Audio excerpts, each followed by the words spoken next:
रहे हैं क्या, एसिड बेस को पढ़ चुके हैं। एसिड और बेस के बाद ये टॉपिक हम लोग का साल्ट है।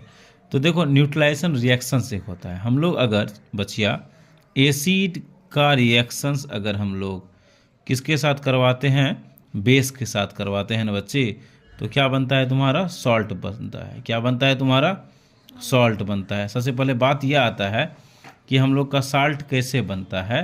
तो जब एसिड और बेस आपस में रिएक्ट होता है तो एसिड बेस आपस में रिएक्ट करके न्यूट्रलाइज भी हो जाता है और साल्ट भी बनाता है। उसके साथ साथ एग्जाम्पल जैसे आपका देखो कुछ कुछ साल्ट का एग्जाम्पल अगर आपको लेना है तो हम क्या बताएं, साल्ट कैसे बनेगा, जब एसिड और बेस आपस में रिएक्ट करता है तो क्या बनता है, साल्ट बनता है। और इसी को क्या कहते हैं, न्यूट्रलाइजेशंस भी कहते हैं। इसको क्या कहते हैं, न्यूट्रलाइजेशंस कहते हैं। जैसे एक साल्ट का एग्जाम्पल हम यहाँ आपको देते हैं NaCl। क्या लेते हैं, NaCl लेते हैं। ये NaCl क्या है, आपका सोडियम क्लोराइड है। तो अब कैसे बना है, तो जब एसिड और बेस आपस में मिला होगा तभी तो ये बना होगा। ठीक है, तो एक हम एसिड ले लेते हैं HCl। क्या ले लेते हैं, एक एसिड HCl लिए, ये सोडियम क्लोराइड का रिएक्शंस हम लोग करवाएं सोडियम हाइड्रोक्साइड NaOH से। ठीक है, तो ये Na और ये बन गया Cl, NaCl से नमक बन गया।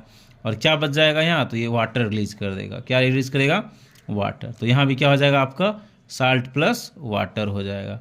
ठीक है, यानी कि एसिड बेस जो है रिएक्ट किया, क्या बनाया, साल्ट बनाया और वाटर। इसी को न्यूट्रलाइजेशन रिएक्शन भी कहते हैं। और यहाँ क्या बन गया, साल्ट बन गया। तो अब देखो NaCl के बारे में अगर जानो तो ये हम लोग का क्या है, एडिबल साल्ट है। इसको हम लोग खाने में भी यूज करते हैं। उसके बाद और अगर साल्ट का एग्जांपल आप लो तो जैसे देखो कुछ कुछ और है, सिल्वर नाइट्रेट भी कह सकते हैं। सिल्वर नाइट्रेट का क्या यूज होता है, तो हम लोग करते हैं फोटोग्राफी में यूज़, सिल्वर नाइट्रेट का यूज़ करते हैं। ठीक है, और देखो सोडियम बाइकार्बोनेट भी है, इसको बेकिंग सोडा कहा जाता है। तो ये रहा आपका साल्ट।